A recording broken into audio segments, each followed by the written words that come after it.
നല്ല നമസ്കാരം.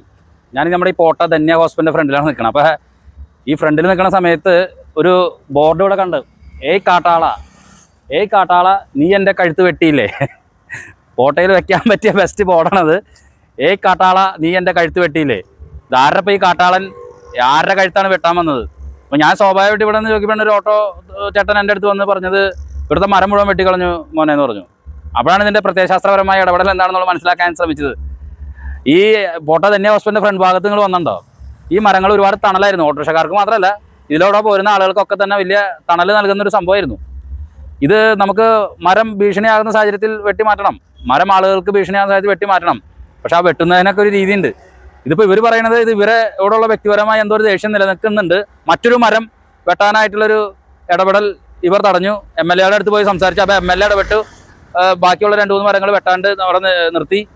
അതിനെ തുടർന്ന് പെട്ടെന്നായിരുന്നു ഈ മരങ്ങൾ മുഴുവൻ വെട്ടിക്കളഞ്ഞിരിക്കുന്നത്.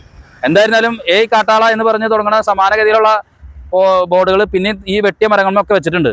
എന്താ സംഭവം എന്നുള്ളത് നമുക്ക് ഈ ചേട്ടന്മാരോട് ചോദിച്ചറിയാം. മരം വെട്ടുന്ന വ്യക്തികളാണ് വന്ന് ചെയ്തത്. ഏത് ചെയ്ത്? ഈ മരം വെട്ടിയത്.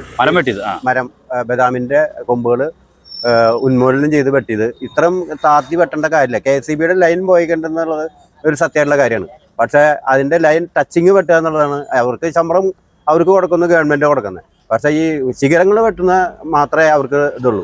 ഇത്ര മാത്രം താത്തി വെട്ടേണ്ട ഒരു കാര്യമില്ല. ഇത് ചെയർമാന്റെ ധാർഷ്ട്യവും ആ ഞങ്ങളോടുള്ള എതിർപ്പും മാത്രമാണ് ഇതിന്റെ കാരണം. ഞാൻ ഒരു കാര്യം അറിയാൻ വേണ്ടി, എന്താണ് ചെയർമാൻ നിങ്ങളോടുള്ള ഒരു എതിർപ്പ്? ഇതിപ്പോൾ ഈ മരങ്ങൾ സ്വാഭാവികമായിട്ടും നിങ്ങൾ പറഞ്ഞ മാതിരി തന്നെ ലൈൻ മുകളിൽ കൂടെ പോയിരിക്കുന്നു. ഇത് നിങ്ങൾക്ക് ഈ മരങ്ങൾ എങ്ങനെയാണ് നിങ്ങളെ സഹായിക്കുന്നത്? എങ്ങനെയാണ് മരങ്ങൾ ഞങ്ങളെ സഹായിക്കുന്നത്? ഞങ്ങൾക്ക് വളരെ തണലും ഞങ്ങൾക്ക് ശുദ്ധവായു നല്ല രീതിയിൽ ഞങ്ങൾ ഇഷ്ടം പോലെ ആൾക്കാർ, ഒരുപാട് ആൾക്കാർ ഇവിടെ ഹോസ്പിറ്റലിൽ വരുന്ന ആൾക്കാരും എല്ലാവരും ഈ തണൽ ഉപയോഗിക്കുന്നുണ്ട്. ഒരുപാട് ആൾക്കാർ ധന്യയിൽ വരുന്ന ആൾക്കാരാണ് ഞങ്ങളോട് ചോദിച്ചു ഇതെന്താ വെട്ടിക്കളഞ്ഞെന്ന്. ഇത് ഞങ്ങളോട് അറിയിക്കുക പോലും ചെയ്യാതെ ഒരു സുപ്രഭാതത്തിൽ കുറച്ച് 2-3 മരം വെട്ടുകാർ വന്നാണ്ട് വെട്ടി മാറ്റിയിട്ടു. പിറ്റേ ദിവസമാണ് ഇതിൻ്റെ വേസ്റ്റ് പോലും ഇവിടുന്ന് മാറ്റാൻ ചെയർമാൻ്റെ ആൾക്കാർ ഇത് ചെയ്തത്. അല്ല, ഇതെന്താണ് ഇത് ഇങ്ങനെ ആളിത് വെട്ടാനായിട്ടുള്ള ഒരു പ്രധാന കാരണം നിങ്ങൾ ചിന്തിക്കുന്നത്? ഇതിന് പിന്നിൽ വേറെ എന്തെങ്കിലും സംഭവം ഉണ്ടോ? ഈ മരം വെട്ടണം എന്നുള്ളൊരു പ്രത്യേക കാരണത്തിന് എന്തെങ്കിലും സംഭവം? പ്രത്യേക കാരണം പറയാന്ന് വെച്ചിട്ടുണ്ടെങ്കിൽ ഇതിന് മുമ്പ് അപ്പുറത്തൊരു മദിരാശിയും അതിൻ്റെ താഴെ ഒരു ഉങ്ങിൻ്റെ മരം ഉണ്ടായിരുന്നു. ആ ഉങ്ങിൻ്റെ മരവും ഇതൊക്കെ വെട്ടാനായിട്ട് വന്നു കഴിഞ്ഞപ്പോൾ ഞങ്ങളിത് വെട്ടാൻ പറ്റില്ല എന്ന് പറഞ്ഞ് ഞങ്ങൾ കർശനമായിട്ട് ഞങ്ങൾ പറഞ്ഞു. അത് മദിരാശി പിന്നെയും അവൻ വന്ന് അതായത് ചെയർമാൻ്റെ കെയറോഫിൽ വന്ന് വെട്ടി. അതിൻ്റെ അപ്പുറത്ത് ഉങ്ങുണ്ട്. ഇപ്പോഴും ആ ഉങ്ങ് ഞങ്ങൾ നിലനിർത്തുന്നുണ്ട്. അത് ഒരു തണൽ മരമാണ്. അത് തന്നെയല്ല, ഒരു ഔഷധ ഗുണമുള്ള ഒരു മരമാണ്. ആ മരത്തിൻ്റെ എതിരെ ഞങ്ങൾ ഒരുമിച്ച് നിന്ന് സമരം ചെയ്തപ്പോൾ അതിൻ്റെ ആ ഒരു വിഷമം മറ്റുള്ള കാരണങ്ങളും ആയിരിക്കാം ഈ മരം ഈ ബദാമിൻ്റെ കൊമ്പ് MLA യോട് ഞങ്ങൾ പരാതി പറഞ്ഞായിരുന്നു. ആ സമയത്താണ് ഉങ്ങവിടെ നിലനിന്നത്. ഈ തണലിൻ്റെ കാര്യം ഞങ്ങൾ പറയേണ്ട ആവശ്യം വന്നിട്ടില്ല. കാരണം വെച്ചിട്ടുണ്ടെങ്കിൽ ഇങ്ങനെ എത്ര പെട്ടെന്ന് അത് വെട്ടിപ്പോകുന്നുള്ളത് ഞങ്ങൾക്ക് ഒരു കാരണം ഉണ്ടായിരുന്നില്ല. പിന്നെ അത് തന്നെയല്ല, ഈ അലിവ് സെന്ററിലൊക്കെ മരം ഇതിൻ്റെ മരം വെട്ടിയിട്ടുണ്ട്. ഈ ബദാമിൻ്റെ മരം. ആ മരം ഒക്കെ ലൈൻ കമ്പിക്ക് ദോഷമാവുന്ന രീതിയിൽ മാത്രമേ അവർ വെട്ടിയിട്ടുള്ളൂ.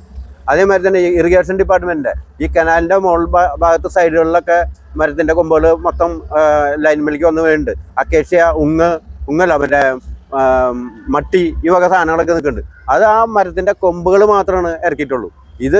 ഇതൊരു എന്താ പറയാ, ഞങ്ങളോടുള്ള വ്യക്തിവൈരാഗ്യോ എന്താണ് എന്ന് ഞങ്ങൾക്ക് തീരെ മനസ്സിലാവണില്ല.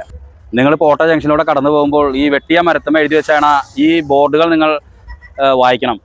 ഇപ്പം ഇതിൻ്റെ പറയില്ല, ഇതിന് ചെയർ നീ ഞങ്ങളുടെ കഴുത്തിലിരുന്ന് ചെവി വെട്ടിയില്ലേ, ചെയർ നീ ഞങ്ങളുടെ ചെവിയിലിരുന്ന് കഴുത്ത് വെട്ടിയില്ലേ. ഈ മരങ്ങൾ നമുക്ക് വെട്ടി നിർത്താം, പക്ഷെ അതിനൊക്കെ ഒരു ഇതുണ്ട്. ഒരിക്കൽ കൂടി പറയാനുള്ളൂ, ചെയറെ കഴുത്തിലിരുന്ന് ആരും വെട്ടരുത്. നന്ദി, നമസ്കാരം.